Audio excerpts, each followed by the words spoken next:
महादेवपूर येथील देवस्थानच्या जमीन विक्री प्रकरणी जलालपूर ग्रामपंचायतीच्या वतीनं आयोजित करण्यात आलेली विशेष ग्रामसभा आमदार नाशिक महामंडळाचे साधू संत आणि ग्रामस्थांच्या उपस्थितीत पार पडली। यावेळी ग्रामस्थांनी संबंधित जमीन देवस्थानाची असताना कथित महंताने परस्पर विक्री केल्याचा गंभीर आरोप केलाय। तसेच संबंधित व्यक्ती आखाड्याच्या नियमानुसार संन्यासी नसून त्याला कुटुंब असल्याचाही मुद्दा उपस्थित करण्यात आलाय। या प्रकरणी उपस्थित साधूंनी संबंधित आखाड्याच्या श्री महंतांशी चर्चा करून त्या महंताची पदावरून हकालपट्टी करण्यासाठी प्रयत्न करण्यात येतील असे स्पष्ट केले। तर आमदार सरोज अहिरे यांनी राज्य सरकार आणि स्थानिक प्रशासनाशी चर्चा करून या प्रकरणात कायदेशीर कारवाईसाठी प्रयत्न करणार असल्याचे सांगितले। दरम्यान महादेवपूर येथील सुमारे 10 एकर देवस्थान जमीन भगवानदास गुरु पुरणदासजी खाकी उर्फ बैरागी यांनी फेब्रुवारी महिन्यात एका बांधकाम व्यावसायिकाला विकल्याचा प्रकार समोर आलाय। याबाबत ग्रामस्थांनी नाशिक तालुका पोलीस ठाणे निवासी जिल्हाधिकारी महेंद्र राजपूत तसेच नायब तहसीलदार अर्पिता ठुबे यांच्याकडे तक्रार अर्ज दाखल केला असून हा व्यवहार बेकायदेशीर ठरवून तात्काळ रद्द करण्याची मागणी करण्यात आली आहे। त्यानुसार महसूल विभागाकडून चौकशी आणि पुढील कारवाई सुरू करण्यात आली आहे। या पार्श्वभूमीवर नाशिक तालुका पोलीस ठाण्याने 30 मार्च रोजी सरपंच आणि ग्रामसेवक यांना 2 दिवसात विशेष ग्रामसभा घेण्याचे आदेश दिले होते। त्यानुसार बुधवारी 15 तारखेला सकाळी 10 वाजता ग्रामसभेचे आयोजन करण्यात आले। मात्र त्याआधी मंगळवारी 14 तारखेला रात्री गोवर्धन येथे डॉक्टर बाबासाहेब आंबेडकर जयंती दरम्यान 2 गटात वाद झाल्याने कायदा आणि सुव्यवस्थेचा प्रश्न निर्माण झाला। त्यामुळे पोलिसांनी मोठा बंदोबस्त तैनात केला असून ग्रामसभा पुढे ढकलण्याबाबत व्हॉट्सॲपद्वारे कळविण्यात आले होते। तरीही ग्रामस्थांना पूर्वसूचना दिल्यामुळे ग्रामसभा रद्द करणे शक्य नसल्याचे सरपंच भगवान गभाले यांनी स्पष्ट केले। ग्रामसभेला नाशिक मंडळाचे अखिल भारतीय पंच दिगंबर आखाडा श्री महंत रामकिशोरदास शास्त्री, महंत राम स्नेहीदास महाराज, गोपालदास शास्त्री, राकेशदास महाराज, चंद्रमादास महाराज, बलरामदास महाराज, नागाजी पद्मदास महाराज, सीतारामदास महाराज, मोहनदास महाराज, रामकिशोरदास महाराज, सत्यनारायणदास महाराज, अमरगिरी महाराज, शंकरदास महाराज, रामबापू महाराज, रघुनंदनदास महाराज, नरसिंहदास महाराज, स्वामी योगानंद सरस्वती, परमहंस आश्रम दारणा संगम देवीगड, शंकरानंद महाराज, नारायणदास महाराज, बालकदास कोतवाल, रामकिशोरदास महाराज, राधा मोहनदास महाराज, देवळाली विधानसभा मतदारसंघाच्या आमदार सरोज अहिरे, सरपंच भगवान गभाले आणि ग्रामस्थ मोठ्या संख्येने उपस्थित होते। दरम्यान खाकी आखाड्याच्या परंपरेनुसार श्रीराम मंदिराची गादी भगवानदास गुरु पुरणदासजी यांना देण्यात आली होती।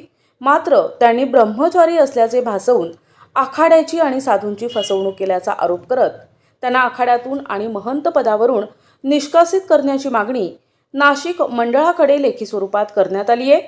सध्या जमीन विक्री प्रकरणी तलाठी आणि मंडळ अधिकाऱ्यांकडे सुनावणी सुरू असून लवकरच ग्रामस्थांचे जबाब नोंदविले जाणार असल्याची माहिती समोर आली आहे। जलालपूरमध्ये गेल्या 2-3 महिन्यांपासून हा वाद उद्भवलेला आहे। वाद असा आहे की इथे श्रीराम मंदिर देवस्थान आहे आणि या देवस्थानाला खाकी आखाड्यामार्फत वेगळे महंत इथे येऊन ही सेवा करतात आणि म्हणून त्या सेवेच्या द्वारे आखाड्याचे जे काही वरिष्ठ महंत असतात ते इथे मोहनदासजी महाराज जे आहेत तर त्यांच्या अध्यक्षतेखाली किंवा त्यांच्या संमतीने इथे या मंदिराची सेवा करायला एका महंताची नियुक्ती होते आणि इथे जो सर्वे नंबर 71 आहे त्याची मागच्या काही 50, 60, 70, 80 वर्षांपासून परंपरा अशी आहे की त्या महंतांचं नाव त्या सातबाऱ्यावर त्या प्रॉपर्टीवर सर्वे नंबर 71 वर लागत आलेलं आहे। परंतु आता मागच्या काळामध्ये गेल्या 6 वर्षांपासून जे कोणी महंत भगवानदासजी होते त्यांनी गाववाल्यांची सुद्धा फसवणूक केलेली आहे। ते पुजारी म्हणून इथे आले। तसं तर मला आता माहिती मिळाली की खाकी आखाड्याने त्यांना त्याच्यातून बेदखल केलेलं होतं 6 वर्षांपूर्वीच। परंतु गावकरी आपले बोळे त्यांना माहीत नव्हतं, भगवे कपडे धारण करून ते इथे सेवा करत होते। परंतु नंतर गावकऱ्यांना किंवा या व्यवहाराच्या माध्यमातून कळालं की ते विवाहित होते, त्यांना पत्नी 2 का 3 मुलं वगैरे असा प्रपंच त्यांचा आहे आणि ते खऱ्या अर्थाने संन्यासी नाही आहेत आणि त्यांनी ह्या जागेचा विकण्याचा अधिकार नसताना सुद्धा ती जागा विकली. जवळपास मला कळतं आहे, माहिती मिळाली गावकऱ्यांकडून की 4.5 कोटी रुपयांचा हा मोठा व्यवहार झालेला आहे. कोणीतरी बिल्डरला ही जागा विकलेली आहे आणि बिल्डरने काही लोकांना हाताशी धरून प्रशासनातल्या हा व्यवहार करून घेतलेला आहे. खरं तर आता माझ्याकडे मंडळ अधिकारी मॅडम पण इथे आलेले आहेत आणि मी ॲलिनेशन रजिस्टर्ड म्हणजे आपल्या जेवढ्या देवस्थानांचा जे काही रेकॉर्ड असतो तो ॲलिनेशन रजिस्टर्डमध्ये असतो आणि त्याच्यात ही नोंद सापडलेली आहे की ही जी जमीन आहे सर्वे नंबर 71 आहे ती ॲलिनेशन रजिस्टर्डमध्ये देवस्थानाची जागा म्हणून दाखवते आहे. तो विकण्याचा अधिकार हा कुणालाही नाही. तर शासनाची आणि गावकऱ्यांची आखाड्याची फसवणूक करून हे महंत भगवानदास जे आहे त्यांनी जी फसवणूक केलेली आहे, तर मी संपूर्ण पाठपुरावा हा राज्य सरकारकडे त्याचबरोबर पोलीस प्रशासन असेल, जिल्हा प्रशासन असेल यांच्याकडे करणार आहे की ही नोंद रद्द व्हावी.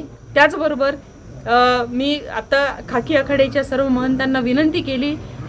महंत मोहनदासजी जे आहेत आपले जे वरिष्ठ महंत आहेत त्यांच्याशी फोनवर आता बोलले आले आहे. त्यांना सांगितलं की आपण खाकी आखाड्याकडून एक अपील ही दिवाणी कोर्टात दाखल करा आणि ती सेल डीड जी आहे ती रद्द करण्यासाठीची प्रोसेस चालू करा आणि त्याच्यानंतर पुढची स्टेप बाय स्टेप होणार आहे.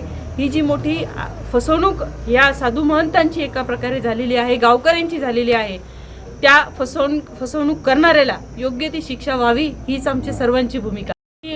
नाईक मॅडमशी ज्या PI आहेत मृदुला नाईक त्यांच्याशी अजून बोललेली नाही आहे. मी गाडीत बसल्यानंतर त्यांच्याशी या विषयावर चर्चा करणार आहे की त्यांनी असं पत्र काढायचं त्यांना अधिकार आहे का, ग्रामसभा बोलवा असं सांगण्याचा त्यांना पोलीस प्रशासनाला अधिकार आहे का, परत कायदा सुव्यवस्था बिघडलेली आहे आणि म्हणून ही रद्द करा ही ग्रामसभा असं सांगण्याचंही दुसरं पत्र आलेलं आहे. याचा अधिकार आहे का हेही सांगणार आहे आणि हे जर नियमबाह्य होत असेल तर मला असं वाटतं की जे आपले SP साहेब आहेत पाटील साहेब 100% मी स्वतः त्यांच्याकडे जाऊन ह्या गोष्टींचा खुलासा मागणार आहे आणि जर काही नियमबाह्य पोलीस अधिकारी किंवा पोलीस प्रशासनातली काही लोक चुकीच्या पद्धतीने त्या बिल्डरचे किंवा त्या बाबाजींचे समर्थन करत असेल आणि त्यांच्या दबावाखाली किंवा त्यांच्या सांगण्यानुसार काही हरकती होत असतील, हरकत म्हणजे मुवमेंट्स, या मुवमेंट्स जर होत असतील तर याच्यावर लोकप्रतिनिधी आमदार विधानसभा सदस्य म्हणून सर्वात पहिला अंकुश टाकण्याचं काम हे मी करेल आणि गावकऱ्यांना मी आत्ताच आश्वस्त केलेलं आहे की नक्कीच कायद्याचा लढा आहे, लढा मोठा आहे, परंतु याला योग्य पद्धतीने गेल्यानंतर 100% आपल्याला न्याय मिळेल याची मला पूर्ण खात्री आहे.